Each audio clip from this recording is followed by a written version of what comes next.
Hello everyone, this is the Greek Retro Geek, the second episode of unboxing. Today we are going to unbox another box of goodies and see what's inside and discuss about the items. I hope you're all doing great, having a great Sunday so far. We're going to start with the first item, which I just grabbed from the box, and this is a tape. This is a soundtrack from a classic movie, Platoon. So as you know, some of you might know that I also like collecting old media, especially old VHS tapes, most of the ones which are not very common, or classic movies from the 80s and the 90s on DVD and some tapes. So this one is a soundtrack of Platoon on tape, and it's sealed. It's new. It's never been opened. So I found it on a thrift store, like for 50 cents, and I thought, why not? Leaving this aside. So let's open the second item that I just grabbed from the box, which looks interesting. Super light. I think I know what's inside the box. And sometimes I was overdoing it with packing. Oh, this is nothing extraordinary. This is just a Yagzi kind of like mini portable where you can actually play. MB used to be making these things in the late 90s. It's in pretty good shape, and I think it works. Again, that was a thrift store find, like 3 or 4 years back. Let's put this aside and let's continue with the next thing I'm going to grab from the box. Oh, that's nice. This is a very nice PlayStation, the PS1, the smaller model that came out towards the end of the life of the PlayStation. Looks really neat. Oh, looks what's inside. It's a Gran Turismo 2 copy. I really enjoyed Gran Turismo 2. I played that a lot as a college student. I know this is really tiny. Look how small this is. One of the smallest, home consoles ever made. Of course, now we have the minis and the micros, which are tiny. But as far as the regular systems were concerned, this is really tiny, as you can see. Now next, we have a bunch of Wii systems, of just plain white Wii systems. So some of them have the GameCube support, like this one has the GameCube support. You see it has the extra ports for GameCube. Some other models do not, so if I put this aside and try to grab the other two systems that I can see in the box. Oh, this also has the GameCube support, but it's missing this port, so we might need to replace the port at some point. And then we have a third one, which it also has the GameCube support, but it's also missing the door. I was planning to run projects or mod some of these Wii's. At this point I have too many of these, so I'm going to sell some. Some of these are still untested because they were really good finds for a very good price. So some of these remain completely untested. Most of these should work fine. I don't even know if there's any games on some of these systems. We might explore together in the future. And then we have many Joy-Cons. They say Joy-Cons? I mean Wiimotes. Right? So we have, how many Wiimotes do we have?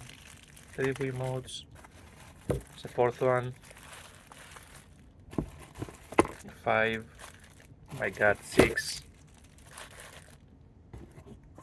7 Wiimotes in this box. Okay.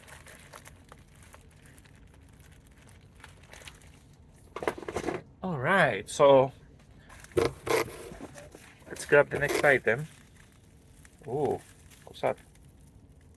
Yep, it's another one of these late 90s mini arcades, which I don't know if you're gonna really find exciting. But oh well, this is part of the surprise. Some of the boxes will have interesting things, some of the boxes will have some boring stuff, but still items to initiate some discussions.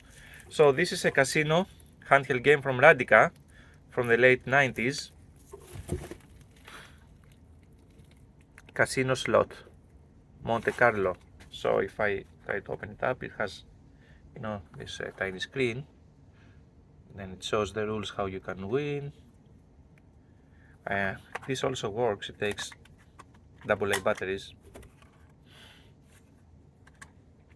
It's a cool little find. It's made in China, so this is one of the latest handhelds which were made in China. I think it was made late 90s, early 2000s, judging from the style, you know, from its style. What do we have next? Oh, let's start with this one. So Tiger used to make these electronic games which didn't have a screen but were based on sounds and audio cues. So this one is one of the Tiger electronic games, Light 3. I think that's pretty fun. So you basically it's like a board game. It's like an electronic board game, and they don't make these things as much as they used to in the 90s. Now that we all have iPads and iPhones and Android phones and tablets, we basically can play games on the go. But this was one of the few ways to play, you know, electronic games on the go without having a, you know, an actual, you know, an console or a Game Boy or a Game Gear or Game Boy Advance. I think this was more closer to the Game Boy Advance era, right? So Light 3 from Tiger.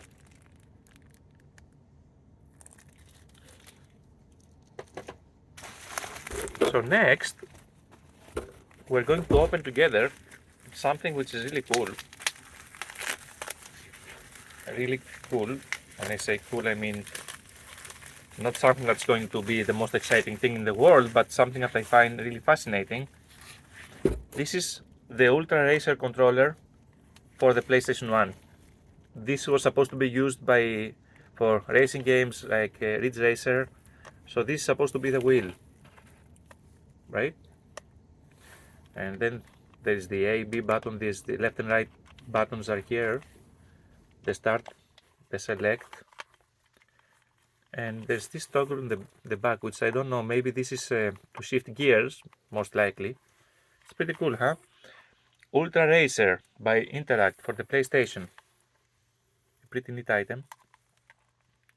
Product of its time. Looks like it's in really good shape. Not anything rare or expensive, but I think it's a nice curiosity.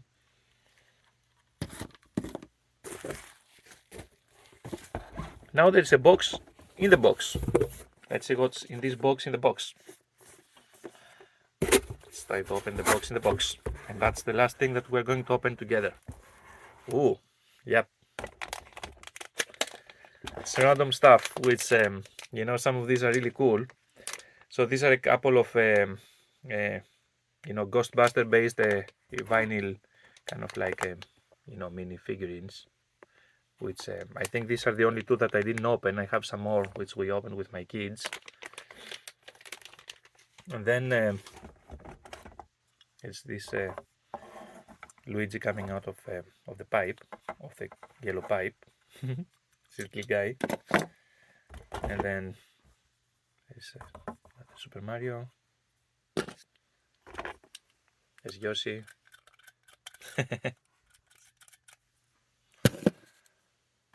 And then this is Princess Peach from McDonald's. This is one of these cheap toys that McDonald's gives with you know, the kids' meals. Look at this. This is a nice one. This is actually vintage from the 80s. This is Popeye, and it's a flex. You can stretch him, and it's really cool. I really like this one. I like the old-fashioned like art, the 80s style of this one. It's really cool, huh? And last but not least, this mini tin, Pac-Man themed. I used to have candies there. Now, of course, I kept the tin. It's really cool. So just random stuff in this box, nothing too special, and I think this concludes the video. Nothing extremely exciting, but always fun to open surprises. Thank you for watching. It would be extremely helpful if you like the video, if you subscribe, and I will see you soon for more unboxings. Enjoy the rest of your day.